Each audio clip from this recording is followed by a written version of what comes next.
Sahana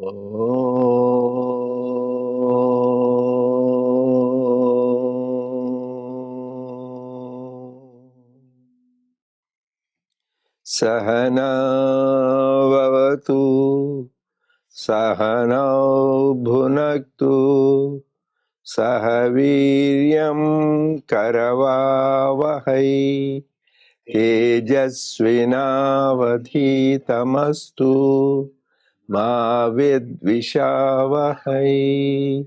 Om Shanti Shanti Shanti. May the Lord protect us. May He nourish us. May we acquire the capacity to study and understand the scriptures. May our study be brilliant, and may we not cavil at each other. Om, peace, peace, peace unto us all. Dear brothers and sisters, loving Sairam to all of you. We welcome everyone to the Satsang of the Sri Sai Baba Center of Arcadia. We'll continue our study circle on Gita Vahini. And the soft copy which you received, we will be starting page 31, chapter 7. And in the hard copy, it is page 56, chapter 7. So for the sake of continuity, last week we discussed about how the Lord incarnates whenever there is decline in the practice of Dharma. Because he says, Yada yada hi dharmasya glanir bhavati bharata, wherever, but people translate it in a different way. Whenever there is decline of Dharma, so that is the way when avatar comes, he gives the real inner meaning. He says there is no decline in Dharma anytime, always decline in the practice of Dharma. And we said over the various eons, over thousands of years, how they used to be, everybody used to practice, then it went down to 75%, then 50%, now only 25% or less people are practicing Dharma. And how we said Dharma is very important because Dharmo Rakshati Rakshiteha. When you protect Dharma, Dharma protects you. You should have that. These are the two major declarations of our ancient scriptures, Vedas and the Puranas. Satyameva Jayate. That means always truth prevails. Truth succeeds. Temporarily it may feel that we are losing, but always truth prevails. Second is Dharmo Rakshati Rakshita. Who uphold Dharma, Dharma will protect you. There may be some challenges, hurdles on the path always. Whenever you are doing good, there will be challenges. That is part of life.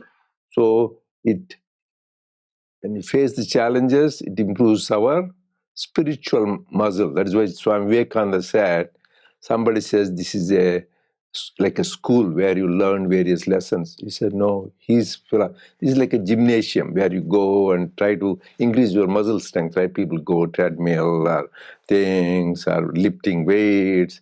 So similarly, all these challenges, troubles in life you get, they make you strong spiritually. There the physical strength improves. Here when we have it, spiritual strength improves. So it is difficult when you go through the challenges and troubles and pains, but we have to constantly reminding that it's for the ultimate good. And also we talked about last time how Swami said we should always follow our sahaja dharma, natural dharma. Each one has a dharma. He gave the example how fire, the dharma is to burn, water to wet. So each one, even in the elements, they have dharma. Similarly, for humans, we have dharma. And we talked about, again, I don't want to belabor that, depending upon our gender, we have a dharma. Women have dharma, men have dharma. Depending upon our stage of life, whether you are a child, young adult, or householder, or a retired or recluse, you have different dharma. Depending upon your aptitude, your profession, like you are a businessman, or you are a warrior, or you are a just an unskilled laborer, or you are a great thinker, philosopher. Everybody has their own role to play. So depending upon that, we have dharma. So, but there is one dharma which is common to all. This is all individual dharmas. That is Atma Dharma. That is our real dharma, Swadharma. Swadharma, that is why we quoted last time, Swadharmo Nidhanam Shreyaha Paradharmo Bhayapaha. In chapter 18, that is what Lord Krishna, it is a summary, he says that is the highest dharma. That is where we stopped. Anything else we want to add? Nirupama, you were there, you conducted. So just any other aspects we discussed last time which we want to bring it up? Okay, then we can go ahead and continue where we stopped. Already before we started also there is question, which is good. So actually I want, this should be a more interactive and dialogue that will be good, stimulate our thought process. Not that we have answers for everything, but we can at least think about it, contemplate and see what it is. What is the question there? Can you discuss the relationship between karma and dharma? Example, when person acts in a violent way, is it karma or dharma? No, it is karma means simply one thing. Karma is an action.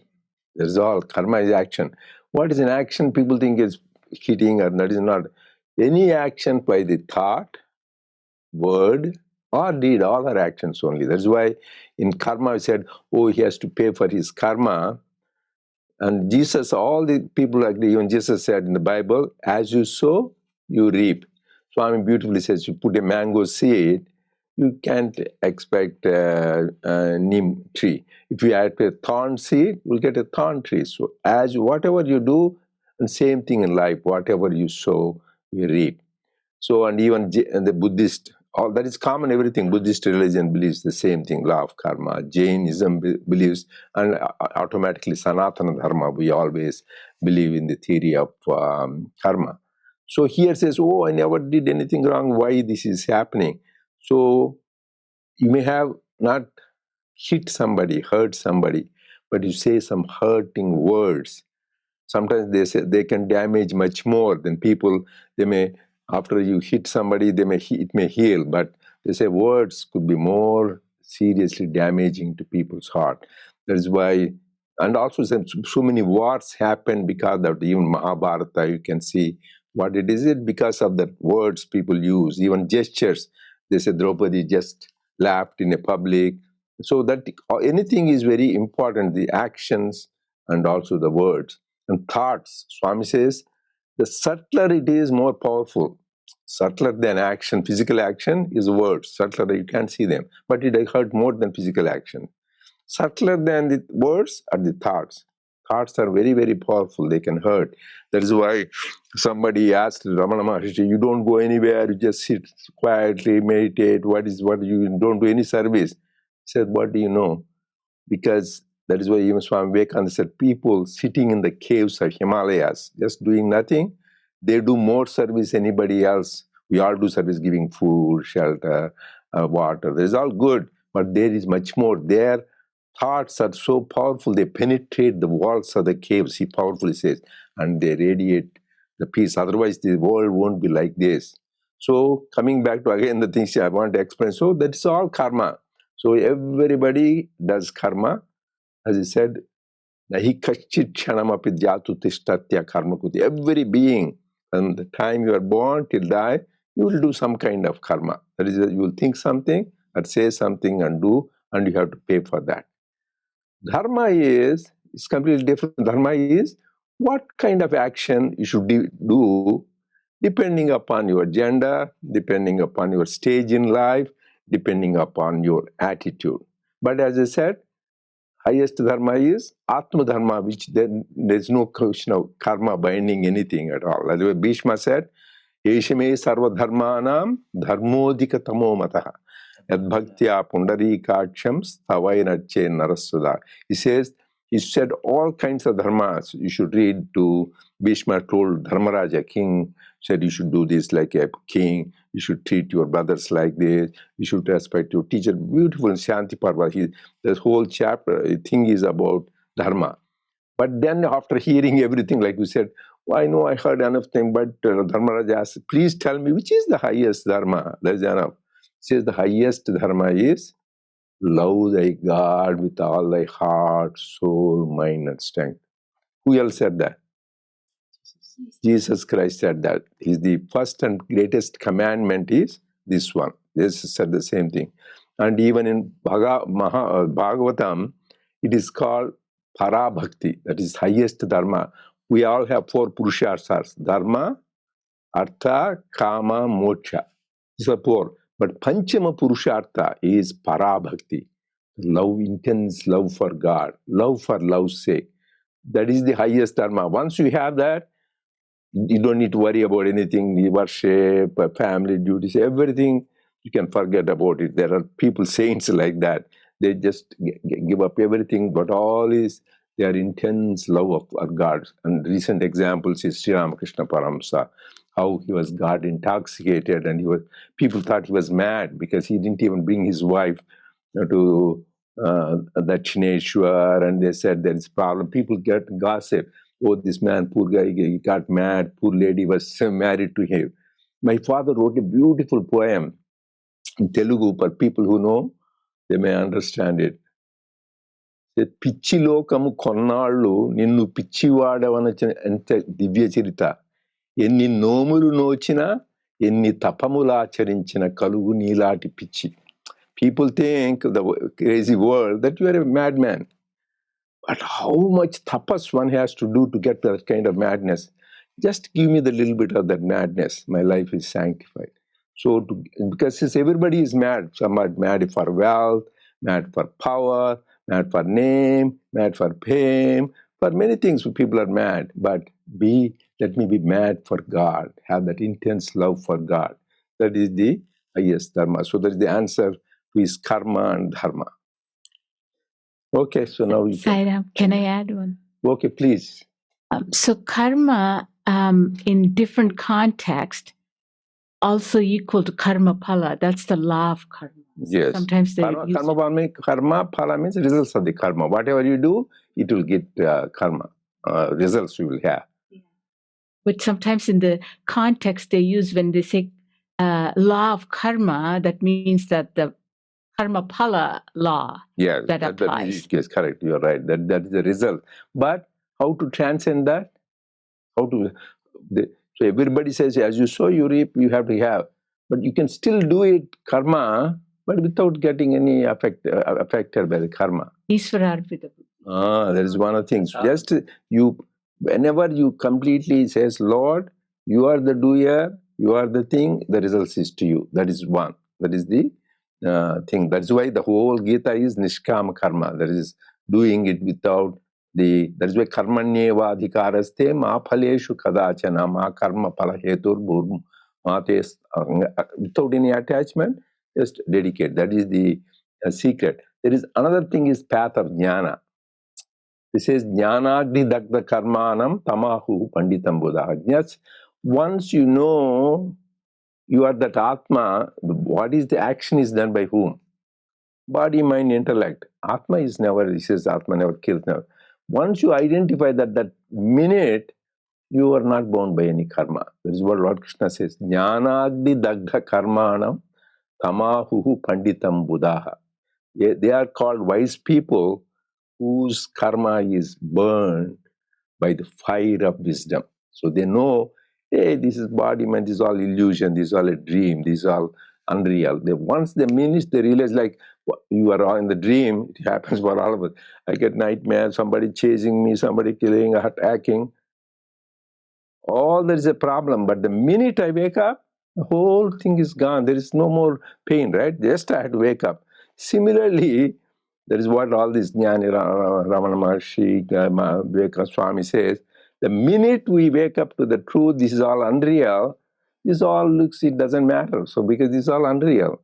So, but that whole, it's not that easy. So all spiritual practices either do that, completely dedicated to God, that is the easier path. Second, which is the real straight royal road, Swami said, jnana path, is to wake up from the dream. Life is a dream, realize it. Swami said, we need to constantly have that goal. This is a dream, and it is really a dream. I asked Swami one time, Swami, this is a dream, you say, but it all looks real. Then Swami says that is night dream. This is a day dream. Then I asked Swami, that means you are also a dream, because you are part of I see you are also a dream. So why should I bother about just, I didn't say why should I bother. I said, you are also a dream then. But Swami said a beautiful answer. But I am there in all the stages. Because what we see now, we don't see in the dream, right?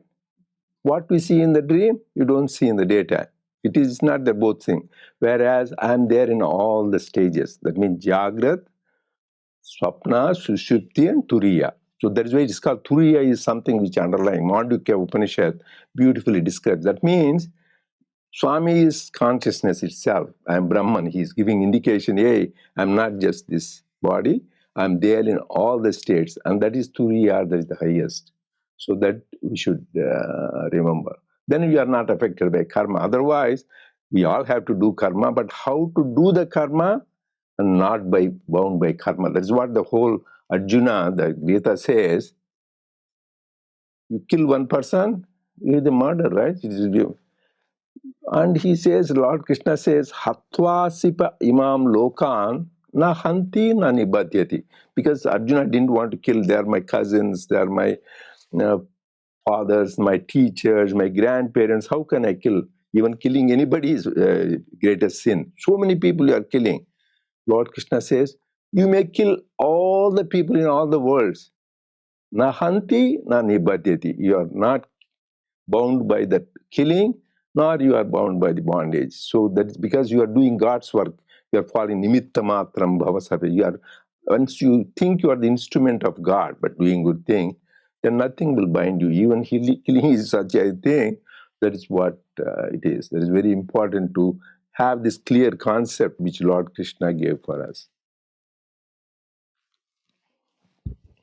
This is in one of the Thought for the Races was written, Swami said, no matter how big the heap of karma is, it's like a heap of cotton, and all it needs is one divine spark for that heap of cotton to be burnt off.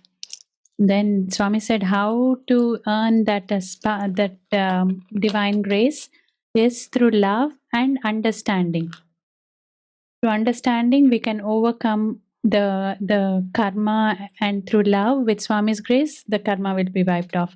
And just yesterday, I heard this somewhere. One person was in the satsang, he was saying, through constant inquiry, self-inquiry, and meditation on the inner self, with lot of practice, we can attain that state where the inner guidance starts coming within, directing us what to do, what not to do. And then this disciple asked the guru, saying, oh, if we come to know what is going to happen in the future, won't we get afraid or like scared? He said, if you are ready to receive the guidance, that means you are able to process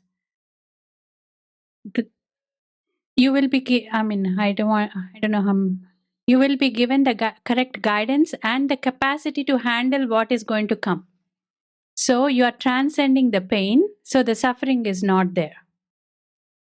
Through meditation, you will be able to, the wisdom and the strength will be given to the soul, where one's soul is ready to receive the guidance and also transcend that pain through the guidance that has been received.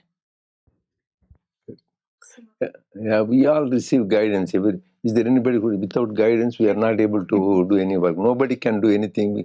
Constantly, the God is guiding. But most of the time, we forget that our ego is guiding us. So just with it. But I asked that question to Swami, because those days I used to run to Swami 5 or 6 times a year to what to do with my practice or my family things or in the organization. So he used to give me guidance. I was very blessed and fortunate. But sometimes you can't just give the patients. We are all booked and run there. And sometimes I had to make a quick decision. So Swami, I asked him, So what to do? I asked the question directly. So I think I come and you give, and even if you go, it doesn't mean all the time he will talk to you. So even not.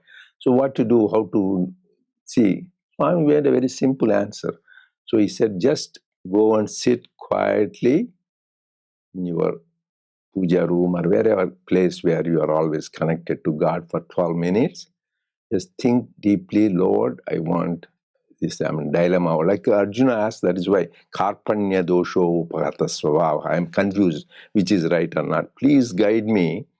And that time what you hear the voice in that stillness is my voice. That is your conscience. So he guides us. But other times also we get guidance. But most of the time our own ego or likes, dislikes, attachment guide us. So if you want real guidance from God, we need to be still and pray sincerely, and that will happen. So that is the guidance. And no question, by Lord Karma, he can burn. But that also he told me one time when we had some family issues, we had to pay for our karma. I talked to my daughter Harini here in the bedroom, I even remember. So when I went in summer, the same year, I said, Swami, thank you for saving us from the trouble. So, but Swami said, you did one thing wrong. I said, what did you? We have to pay for our karma, you said. It's not true. The same thing, if I want, by my grace, mountain full of karma, I can just burn it like that. He gave the example of mountain full of cotton, put one matchstick, just the whole cotton, big mountain of cotton will become ashes. So divine grace, but divine grace to get it, so you need to be always connected and have that love and intensity in your practice. That is important. Okay, good discussion. People are asking already questions even before we start. So, and we have the youngest study circle participant, Prajna. That is good. So no, the divine grace is always there. It is we have to connect to that and understand, and that is what happens when we are silent and connect with God. So the divine grace is always there. It is not there. At a time, it's not there. Yeah, that is a good point. Yeah, we have to give time for God to speak to us. I remember this is Swami Ranganathananda. He's a great monk and a great sadhu of Ramakrishna order. He is the president of Ramakrishna Math, and he was a great orator, and he wrote many books and gave many talks. When he came to Los Angeles, I was amazed to see, we arranged a few talks. One is go to the Vedanta temple in Hollywood, which is Ramakrishna's mission. I don't know, hope some of you can. It is beautiful. So there he talked about the highest Advaita, how there is nothing, everything is dream. That is what we talked. Only one thing exists, that is Brahman.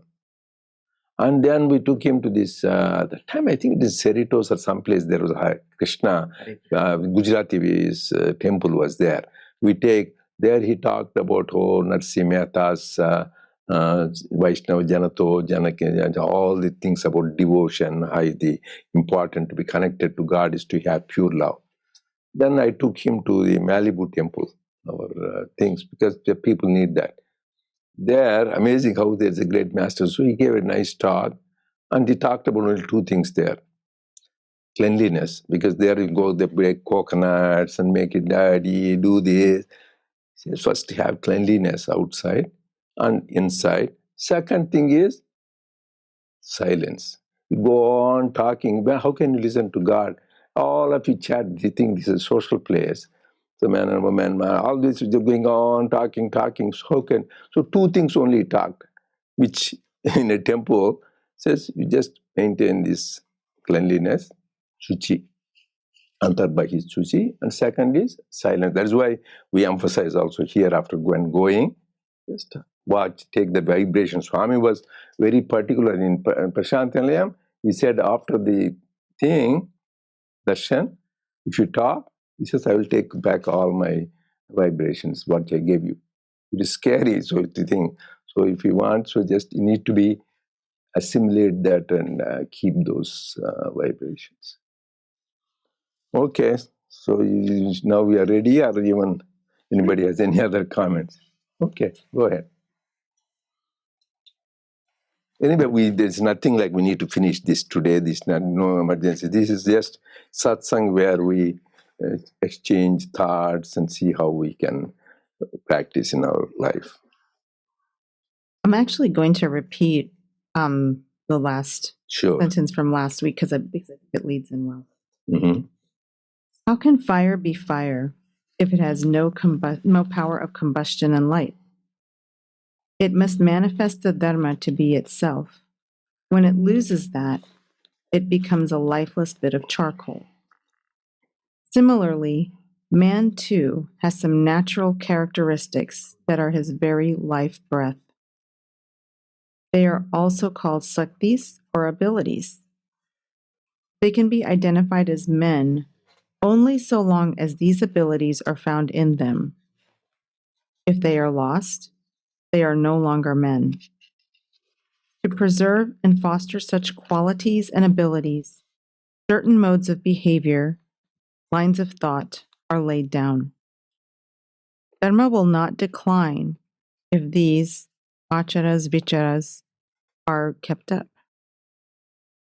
Dharma is not imported from somewhere outside, nor can it be removed. It is your own genuine nature, your uniqueness. It is the thing which makes a man out of an animal. How to observe Dharma? By being yourself. If a thing breaks loose from its Dharma and behaves as the whim dictates, then it is doing adharma. This sahaja dharma of man, it was overpowered in course of time. Those who supported it, encouraged it, and derived joy from it declined. So, in common parlance, it was said to have been destroyed, though it is something that cannot be destroyed. It is only like the weed overpowering the crop. So, the establishment of Dharma is only weeding the field. Now, in this iron age, or Kali Yuga, Dharma has become a mere matter of words. Dharma is not just the magical manipulation of words. This must be clearly understood. What is spoken is truth. What has to be acted is Dharma. Satyam Vada, Dharmam Chara has been the clarion call of the Upanishads, the repositories of Indian culture. These glorious teachings have been forgotten today. They have been turned upside down, in fact. Dharmam Vada, speak Dharma, is the order of the day. That is the first step in the decline of Dharma, this descent from deed to word, the belief that a thing is done when it is only uttered. That is adharma, in fact. So I had been reading this, and when I was in my office earlier, I was just kind of doing some work. So I was streaming some comedy shows. And one of them was a kind of a comedy news show. And they interviewed Oprah Winfrey. And so she was talking about how she has a school for leadership for girls that's in South Africa. And the host was asking her, when the girls graduate, do they feel this pressure on them because this is Oprah Winfrey's Academy and they must feel that they have to uphold a high standard? And she said, I just tell these girls, all you have to do is be yourself. And I think when I was reading these paragraphs again today in the Gita Vahini, it just reminded me of how, as humans, really our authenticity is our dharma. And when we think about our authentic selves, that is truly a being of love and compassion. And I think the first question was really interesting to me because this idea of if someone's violent, is it their karma or is it their dharma? I think, Dr. Reddy answered it very eloquently. It's really probably karma, but then what happened? But there's no dharma attached to it. And I think when, as humans, we're engaging in karma, it's really important to remember the authenticity as a human, as that is our dharma, and that authenticity is really coming from a place of love and compassion. And that is what I think, throughout the Bhagavad Gita is what Lord Krishna really, really stresses here. Yeah, there's two important things here. Swami plays with the words. Satyam vada. Vada means speak truth. Dharmam chara, practice dharma. Swami says now it is happens Satyam vada. Vada means kill Satyam, to kill. Dharmam chara. Chara means prison. So put dharma in a prison. So that is what he says people are doing. So instead of speaking the truth, I say that this is the most important scriptural injunctions over centuries people have been practicing. Satyam vada, dharmam chara, satyameva jayate, dharmo rakshati rakshataha. These are all the things. And here it is very, I had a revelation. I said something you say, oh, you should speak the truth, and you are telling untruth. Or you say, should help others, but you are hurting. If you keep quiet is good. If you say that and do something different, he says, Swami says, that is the greatest adharma. This is adharma, in fact. So that is called Vacha Vedantam. So people speak about it, but you should practice Anushtana Vedantam. That means real Vedanta is in practice. Whether really we are thinking pure thoughts, we are telling the truth, we are telling, practicing dharma. Because recently, in the last few years, it was an eye-opener for me. People who say they are devotees for, at least we should not be like that, for 30 years, 40 years, in front of Swami, they don't hesitate to tell lies. So, and no thought, word, and deed. Then there is no point in being spiritual. You can be as well in politics or in a corporate world where there is a norm. People do that. But here, important is truth, dharma, love, thought, harmony of thought, word, and deed. So each one of us, we need to do the audit. If we really failing, any amount of study circles, any amount of singing bhajans, doing service will be of no use. So actually, Vivekananda said, putting the water in the pot with so many holes, leaking, and then it is empty. So we need to do that. All these things are good, study circle, bhajans, service, but are we really practicing basic things? Truth, practicing dharma, love, and harmony of thought, word, and deed. Then it is self-audit. Each one of us has to do that. And dharma, talking about dharma, Swami says each one has its own. Swami says, it's a nice story. So then once there was a sadhu who was sitting on the shore of a river, and then he saw a scorpion falling in the water. So he felt bad. My God, this will drown and die. He took it in the hand. Right away it stung him because it's so, God. And then he threw it again because it was so painful. Again he took it because he saw that. Again it stung him. Again he was throwing. This went on few times. Somebody online observer said, are you crazy? Just sting and throwing. That is dharma of scorpion, is to sting. My dharma is to save. So my has empathy. So each one, so that is why Swami says, don't give up that dharma, empathy. That is a thing. Our dharma is to have that identity. So that is why important. There's another thing here you talked about, the field and the seed. Swami was talking about here. Here there is reminds me of, so we all hear these teachings, right? We hear and we hear divine discourse of Swami. We discuss, which is all good, so that at least we have good thoughts. But most important is practice. So here he says, Swami, here he was giving the example, it is only like the weed overpowering the crop, and you take out the weed. It's a nice example they give. Jesus is a beautiful parable like that in the Bible. He says, there are three kinds of people. He says, somebody was going and he threw some seed. Seed is like we all do grass or something. He threw the seed. That seed, some of the seed fell on the rock. And some of the seed fell on a soil, but there are a lot of thorn bushes. And some of the seeds fell on this fertile soil. Then he says, what happened? The one which fell on the rocks and the hard mountain, the hard thing, stone, the birds came and ate, and it didn't germinate. It just got wasted, that seed.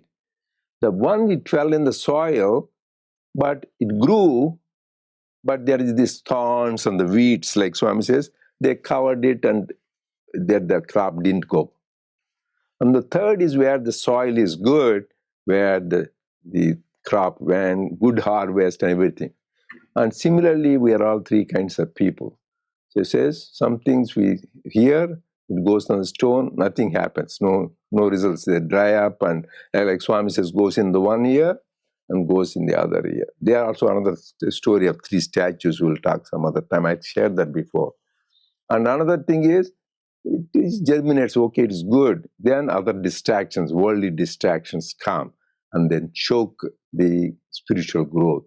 So you get distracted, oh, that, this, and that. So they are the second kind of people. The highest kind is where they come and they live in God. They think about God, eat God, drink God. So they're all saturated. Those are the examples. That's what here he says. You need to remove those weeds. That is where our practice is. So this is when you talked about this, removing the weeds. I remember the parable of Lord Jesus. Anybody has any comments or questions? Saira. Speaking truth is also includes when there's a right time.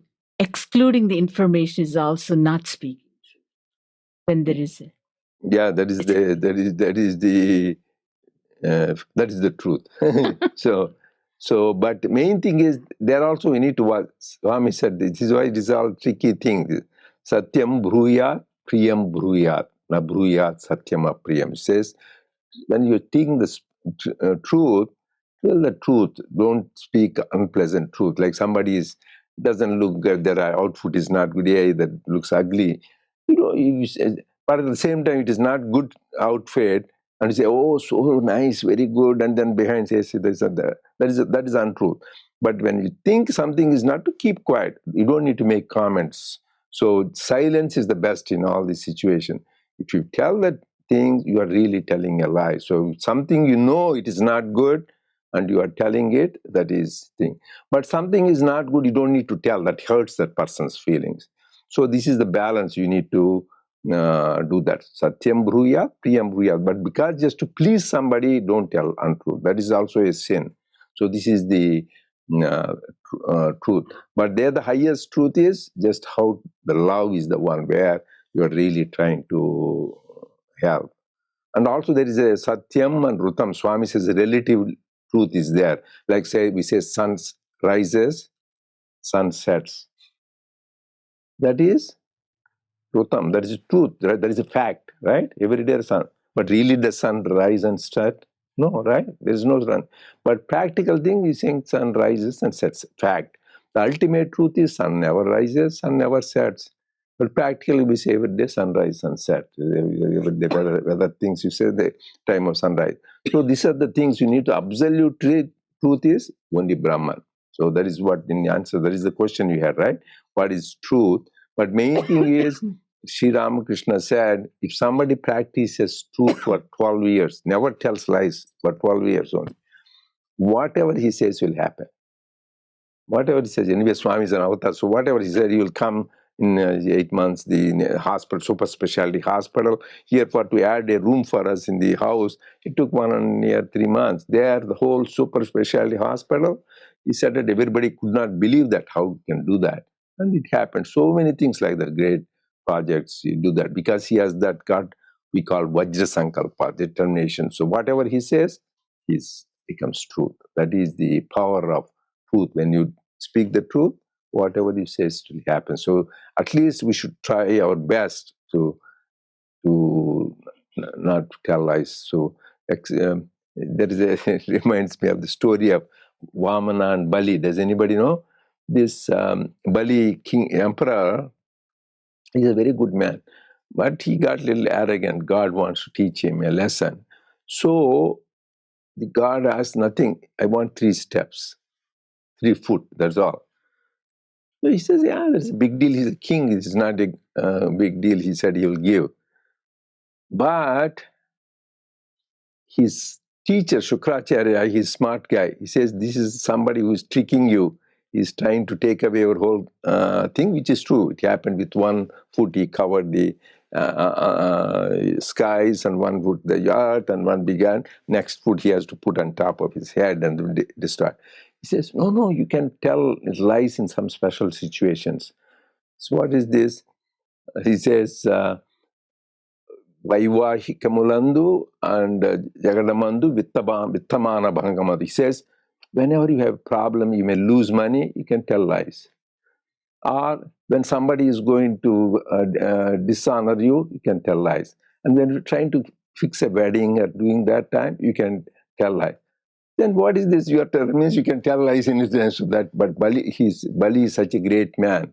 No, I gave a word. Even I lose everything, I don't care. That's why they celebrate. Even though he was a king in the demonic thing, he was worshipped every year in the Kerala thing, like in the Onam time, because God made him the emperor of the netherworld, Patal Lokam. So main thing is people try to justify untruth with something. You can do that. This Shukracharya is a great man. He was that is why the Shukravaram we do Friday is after his name. Such a great man. So we call Shukracharya Varam. So even he tries to say, you can tell lies, it is okay. But this man is like same thing. Lord Rama. Even Vashishta comes, Chanaka, it is okay, your father gave the word, you didn't give the word, what is the problem?